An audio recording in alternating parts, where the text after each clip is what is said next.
being the best IPO on the Nasdaq for 2020 for biotech. I mean, that's a pretty cool outcome. It's certainly very exciting and very important for us to help to unpause the world somehow by adding our vaccines. We are turning the company from being an earlier stage biotech company into fully fledged commercial. If you compare it with a game, this just started. This is not a sprint or something, it's a marathon. It's not done yet. The entire world needs to be vaccinated. The win needs to be against the virus, to get this one under control. That's an effort of many people. Mein Name ist Bastian Timm. Herzlich willkommen zum Corporate Finance Award Podcast der Börsenzeitung in Partnerschaft mit PwC. Curevac gewinnt in diesem Jahr in der Kategorie IPO nach einem fulminanten Börsendebüt an der US-Technologiebörse Nasdaq im August letzten Jahres. Darauf folgte eine erfolgreiche Kapitalerhöhung, die weitere 450 Millionen US-Dollar in die Kassen des Tübinger Biopharma-Unternehmens spülte. Seitdem ist viel passiert. Der Impfstoffentwickler steht aktuell nach einer enttäuschenden Zwischenanalyse zur Wirksamkeit seines Vakzins mit einer Schutzwirkung von 47% gehörig unter Druck. Klar ist, Curevac wird die Studie bis zur finalen Analyse fortsetzen. Vor der Veröffentlichung der Zwischenanalyse Mitte Juni hatte ich die Möglichkeit, Anfang Mai mit dem CEO Franz-Werner Haas und dem CFO Pierre Kemula ausführlich zu sprechen. Über die Entwicklung der Covid-Impfstoffe der ersten und zweiten Generation, die Zusammenarbeit mit Bill Gates, Elon Musk und Dietmar Hopp sowie die Herausforderungen, die Corona-Pandemie zu beenden. Well, thank you very much for your time. Given the current pandemic background, how do you experience the current situation?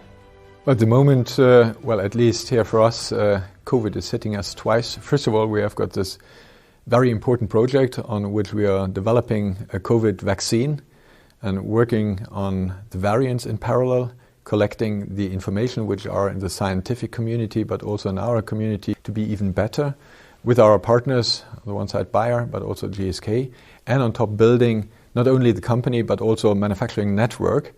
And this in a time where you cannot travel as you used to, which especially is a kind of burden if you're running a clinical trial with 40,000 subjects to be recruited, and we have recruited those. But certainly we're working with partners to do that, and some of our people working in home office. On the other side, it's certainly very exciting and very important for us as well in order to help to unpause the world somehow by adding our vaccines, which is based on mRNA. Pierre? Yeah, I mean, exactly what Franz just said. I mean, we are turning the company from being an earlier stage biotech company into fully fledged commercial. In this situation, it's a fantastic effort. It's a huge effort. At the same time, there's a purpose to it. And the purpose, of course, is to bring more vaccines out there for the people in need. Somehow, at the moment, you have to observe everything from the sideline. Of course, you're pushing for CureVac, but also other vaccines are out there on the market. Is this difficult for you? On the one side, we always have been the pioneer when the company has been started to teach the world that mRNA is feasible to change today's medicine. And today we see that it does on the basis of mRNA. And therefore, yes, it is good that vaccines are out there, because by that you're getting also further information about the virus, how the vaccine works, and all of this is happening in real time. What is happening in real time as well is that the entire world needs to be vaccinated, and there is not enough vaccine. And it's not about only the Western world. It's also about the developing countries. But even in the Western world, you have to think about whether there is enough vaccines, especially now the variants coming in on the one side, and then certainly think about what we need in order to be prepared for the next pandemic to come. And with these variants taking into account, but also vaccinating the world, there is still a lot of these kind of vaccines missing. And then to think about what is with the other part of the population. We started now with the general population, but then you have to think about adolescents, children, or people who are immune suppressed. All this has to be added on top. So therefore, the burden is that we need to be faster And it just started. It just started with the one vaccines which are there, but we have to tackle quite a lot in order to be prepared in the future as well. So therefore, certainly we will play our part. You're right, we're on the side, but, in the meantime, what you don't see is all the building that, Franz was talking about right now, which is, of course, changing the organization, having the right partnerships, finding the money, etc., etc. I mean, this doesn't happen quite overnight, and, there's been a lot achieved in 1 year. Right. It's very important to clarify. We are talking about two vaccines. You have a first generation vaccine, and then you have a next generation vaccine. If you can elaborate on this, maybe. On the first generation vaccine, what we have, the idea is that if you have got a variant, you just put the variant into the same mRNA backbone, as we call it, and then you bring it to the clinics like you have in flu. You're not starting all over with phase 1, 2, 3 again. So in the flu season, you have got your backbone, and then you're going with a new strain of the flu. And this should work here as well. And the regulatory authorities are working on this very hard as well. So it's not only the biotech and pharma companies who are working very, very hard. It's also the regulatory authorities, the colleagues there on the German level, on the EU level, FDA. So also to say how you can bring this very fast into. So then we take, and this is what we are planning and starting right now as well in the manufacturing, to have a vaccine also on the same backbone what is in the clinics right now with us, to put a variant in there as well. And then you only have a few subjects in order to see is it safe to have the immunobridging, and then you go into, you will have an approval there as well. That's one thing. The other one is the second generation is we have been working with partners of GSK here. Just imagine if you have got in the same vaccine, you have got different strains which are protecting you. The original strain, the strain which first has been discovered in the UK, then South African, what comes? You put it in the same vial, so you have got different strains there, give it and you're protected against all of them with the same shot. And then this is what you can think about, or even combine it with other kind of vaccines, which is a combination product there against other viruses. It's a kind of multivalent there as well as a combination with others. So this is, therefore I'm saying it just started, because viruses are around most probably since humans are around, or even earlier. And so this is where you have to be prepared for the next one and to adopt it. And if you have got a technology like the mRNA technology, you can adopt it accordingly and in a very short period of time. And this is exactly where we are. So we are very intrigued, of course, in order to be part in this, to find a solution for that. We spoke about pressure also. Which pressure do you feel the most? Is it from the investors' side? Is it from the public? Is it from the regulators? Or all have the same pressure on you? But I think it's when we've become a public company without talking about being a listed company. I mean, Curevac was locally known as a biotech company. It became a name that people know most likely at home, everywhere in Europe. And so the pressure comes from everywhere. I mean, today there is a need for vaccines. We see that in Europe. We see that beyond Europe. And there's a big hope for the technology. And so that puts pressure on us. And it's expressed through, I would say, Mr. and Madam Everybody. It's expressed through the politicians, expressed to ourselves, for ourselves, and for providing the vaccine. So it comes from inside and outside, I would say. So the biggest pressure really coming from us, because we want to make a difference. Imagine, this is really what the company has been founded for, and now you can make a difference. And we see a lot of support there as well. So like from big pharma companies and politicians to say, okay, what is it what we can support you? Because if you have got a solution in your hand, what is it what we can do in order to help you? So really to make the difference, to say this is what we can do, also go through the entire company. Everyone is working on this very hard in order to exactly achieve this. And this is where the pressure comes from.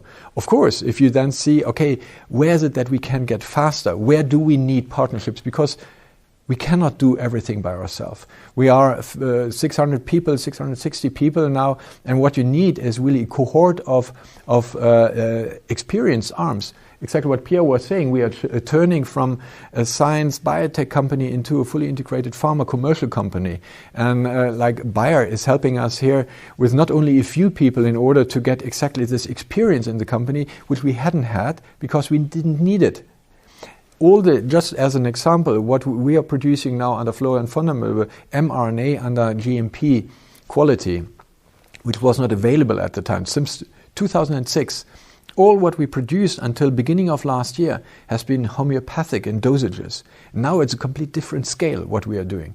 The same is in clinical trial. 40,000 subjects recruited just in the phase 3. It's globally is something we have never been doing before, regulatory-wise. Then you have to cover up all these, even after approval, these subjects in the pharmacovigilance. And not to talk about what we are doing with GSK to bring new products into that, new way of thinking about this one. And for that, this is where the pressure is coming from. Say, we need to be faster, we need to be more efficient and get all of this integrated. And by the way, upscaling the manufacturing, where we are working with Rentschler, with Wacker, with Silonic, Novartis and Bayer there as well. And so this is really, which is, giving you a bit of a pressure in order to do everything in one place, but it's a unique opportunity to do this. But in other words, it makes you also a bit sad at the moment that you're sitting on the sideline, cannot help because you're not ready. I was thinking about a striker that really knows, I can make the goals, I can strike, we can win the Champions League, but he's not allowed to play at the moment. So is it okay to compare it like this, or what do you say? I don't think so, because we're in the middle of the game. We are part of this game. In order to do this, it needs now another shot, another goal against the virus in order to fight this. And we are pretty convinced that we can do it, not only first generation, also second generation. If you compare it with the game, this just started. This is not a sprint or something, it's a marathon. It's not done yet. You see that there are new variants coming up. New vaccines are needed in order to cover all of this. And therefore, I don't see that we are sitting at the sideline. No, we are in the middle of it. If you compare it with a football match, you're not having all the people standing in front of the goal of the other party. You have to distribute. That's exactly where you really have to run, and it's a marathon. It's a long marathon. It's not done yet, even if we, based on the data, get approval. The next one is where are the dosages? What are the adaptations for the next viruses? Where are the next generations? Can you have multivalent one? What is the next virus to come? So we have got, for example, this collaboration with the UK task force, who are looking with a lot of experts, looking into what could the next variant look like. Can you pre-produce this? To be ready in advance. Ready in advance. So therefore we have got the Sprinter, which we are developing together with Tesla, to say, can we pre-produce small dosages of these variants to come, and if the variant is come, you take it and you run a clinical trial just on safety, and while you're doing this, you're upscaling on this one already, that you have got the tens of millions of vaccines already when you have got the safety data that you can start vaccinate. So this is really the dynamic process. So in the end, it's you will be definitely a finisher, picking up the marathon picture. Maybe you will win the marathon. It depends on where you say the win. The win needs to be against the virus to get this one under control. That's an effort of many people, not only the vaccines players who also have a vaccine then in the market, but also the manufacturers to stand behind, the scientists to look what could the next variant be, the entire infrastructure in the countries as well. As you now can see, it's the governments who are vaccinating, taking care of this one. So all of this preparedness, like on the EU level, we have got the HERA approach for the biodefense preparedness, then to take care of the rest of the world, what you can do there. So it's really an effort where loads of puzzle pieces need to come together, where the vaccine players certainly play a huge role. But to win, it's really the win against the virus. We all have to win. The society has to win. Absolutely. That's correct. So it's a mammoth task. We all have to work together to finish the marathon together. Absolutely, I agree. It's a political effort, definitely as well. And don't forget the regulatory effort as well. The way vaccines have been developed so far has changed within the short period of time without any, and that's important, without any concession to the safety and tolerability, because you want to protect sound people who are healthy not to get ill. And it changes a bit the way to look and the perception, especially all the people who should be vaccinated as well, to say, what is it, what I need in order to be protected, to get to the new normal, because it was unbelievable what we have been in. Hopefully in a year's time we see it completely different and say, okay, relax, now we are getting through. And what are the lessons learned? What are the lessons learned? Because this can affect human mankind again. What are the warning systems and what are the technologies in order to prevent this? And You mentioned your partnerships. I want to speak about very specific partners that you have on board.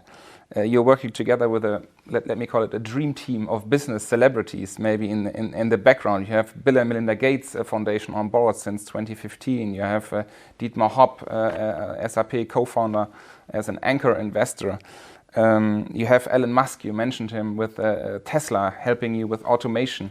So how's it working with these people on your side? I mean, we've been very privileged since I think 2006 when Mr. Hopp decided to invest in the company. I mean, he has made it possible for us to go to move forward as a company and take the risk early on. This takes a lot of courage to put money in a company when the technology is so early in 2006.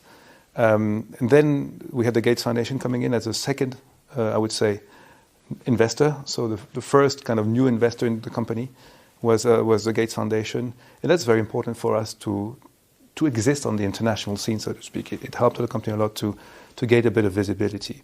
But it was very important as a company that we continue to open this up, and we may come to these questions later on. The IPO is the ultimate event in that thing where you of course need to develop the company and then diversify your shareholder structure. So I think all this was well thought through, and luckily we could drive it through last year, where we started the year with great data in vaccines in rabies, and with a 1 or 2 micrograms, so that's really small dose. And from then on, we put the machine on, and it's true that COVID came along at that time, which ended up being a catalyst for us. But I mean, long story short, it's very important to have these people who believe in technology, who put money in the technology and help build companies, and we were very fortunate. And you said we are pioneers, and I mean these are great pioneers, right, on your side. I mean inspirational leaders somehow. Absolutely, and if you have been in these meetings, all of those are entrepreneurs by heart. They are pioneers, exactly what you say. Because what we are doing here is a bit like bio meets IT. So you have got the molecule on which you code the protein you want. A code after the decoding of the genome is quite clear. It's just a letter code, and then you put exactly this code, which is the SARS-CoV-2, the spike protein. You code on the mRNA, and that's it.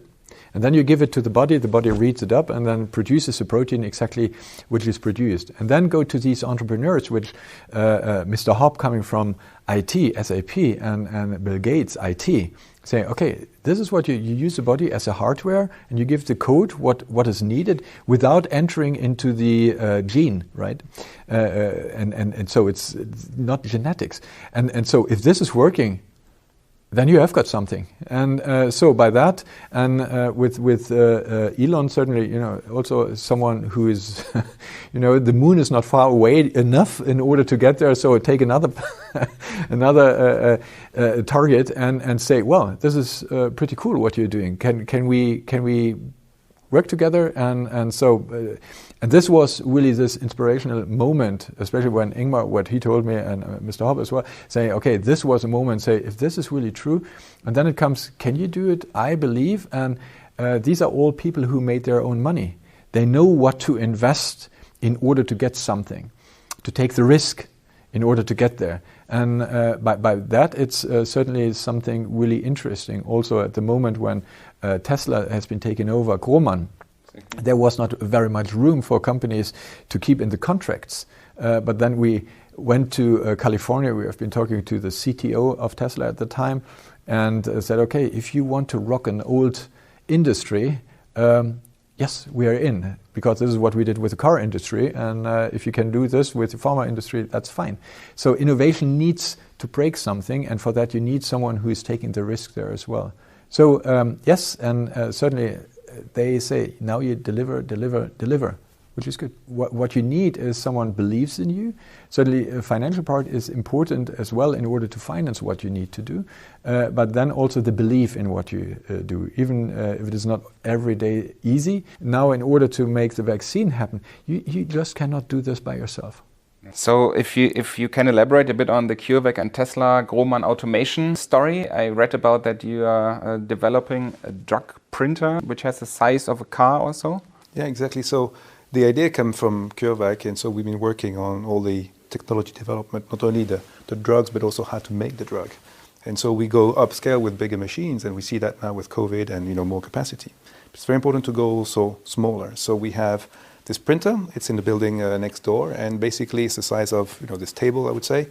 It's really small, and there you churn out, I would say, every week 1 gram or 2 of mRNA. So 1 gram or 2 is not a lot, but when you think of microgram shots, we're talking 1,000 and thousands of doses.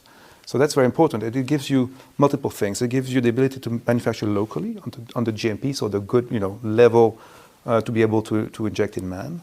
It gives you a lot of flexibility as a company when you can try different compounds quicker. So it's really what we see. We see a combination of need for bigger capacities, but also the bigger capacity don't give you any flexibility. So smaller capacities where you have flexibility, but also when you think of tomorrow, you would have, instead of having big machines, big plants everywhere, you'd have a lot of small machines all networked together, producing here and there what is needed locally. So you'd provide something which is completely different, and that may in the end rock the production world as well.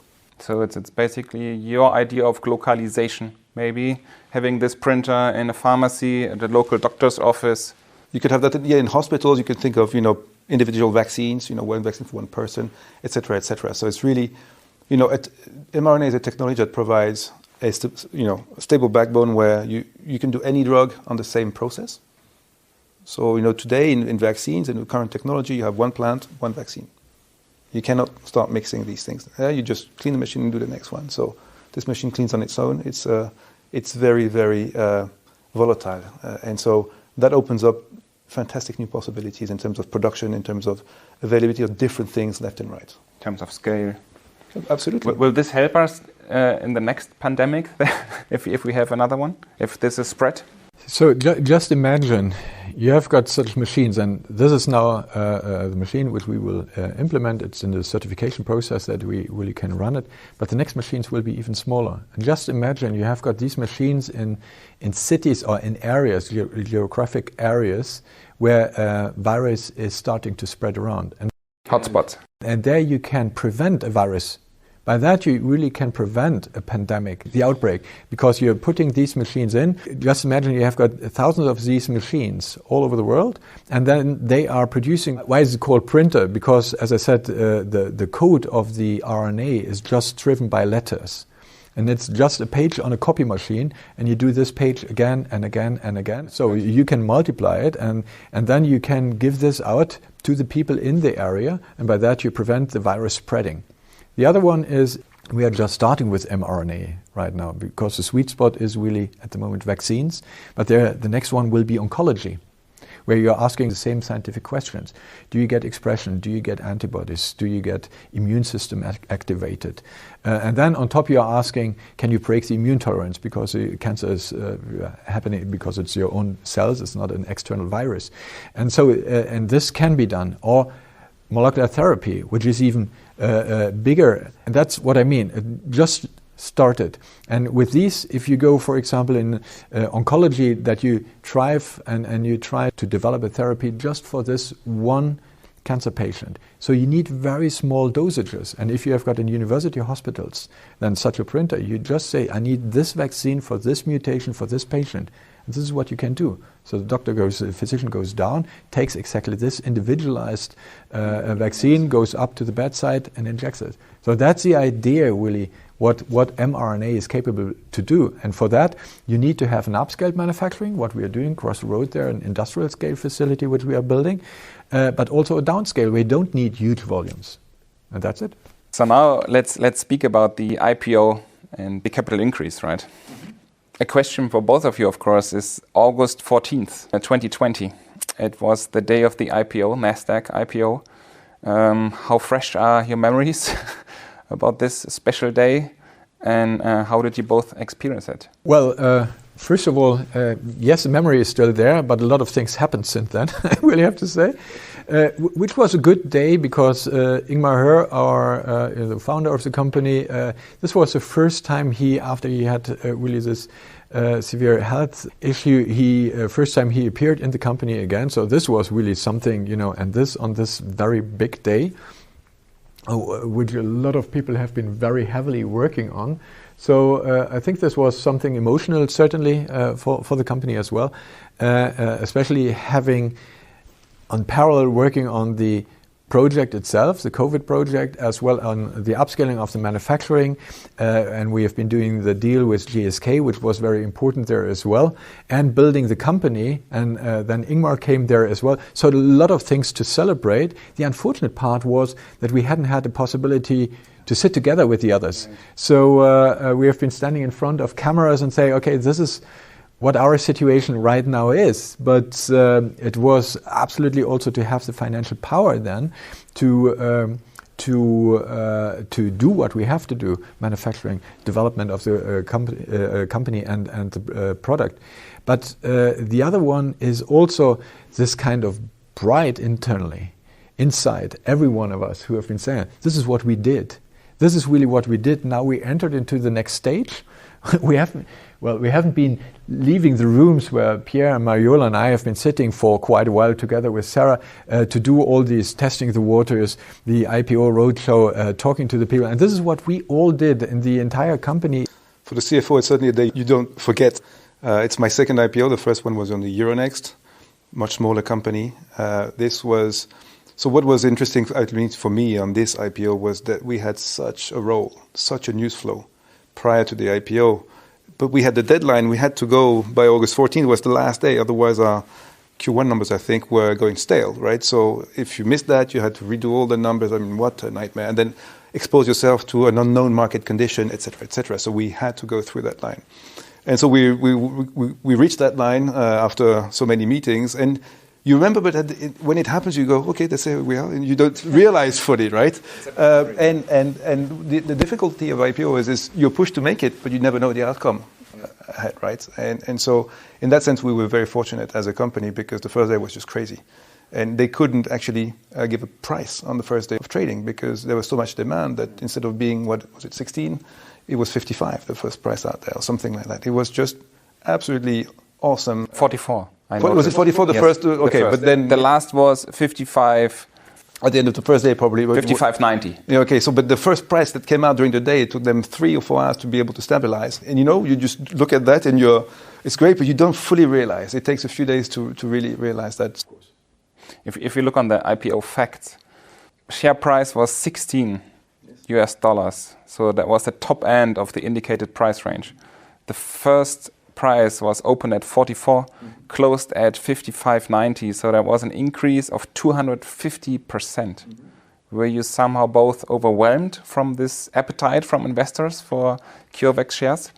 It's a really interesting question, and I think the pricing on IPO is there's no science behind it. It's you rely on your feeling. You exchange with the supervisor, what the bankers, even the lawyers had ideas. Nobody was right because when you price, you want some after demand market. You don't want the price to go down, but you want to make sure. And it's one of these cases where the wheel was spinning faster without us completely seeing, I guess. And so when you close it, it was was it a Thursday or Friday that day? I think it was a Friday, the first day of trading. I think it was. I mean, you go home, it's the evening, you go, what just happened? You're trying to put the pieces together, but you don't fully realize. You have that little smile on your face, yes. Yes. So, but also if you look backwards, there are some voices that maybe you could have, priced it at 30 and raised more money, because sometimes you can also hear that investment bankers say they don't really like it. If a share explodes on its IPO day, it's also a sign, you could price it even higher. Were there some thoughts in the room that you say, why didn't we, priced it higher and raised more money, or were you just overwhelmed and super happy? So I think on the money front, right? So it's easy to say after, you should have grabbed more, and I think we all agree with that. But on the time you do it, you don't know. That's the first thing. Second thing is we were fortunate to have a mammoth private round just before for 560 million euros. So I think the success of the IPO in the end is more important than just additional cash. Cash for us is important. I mean, this is what drives the business.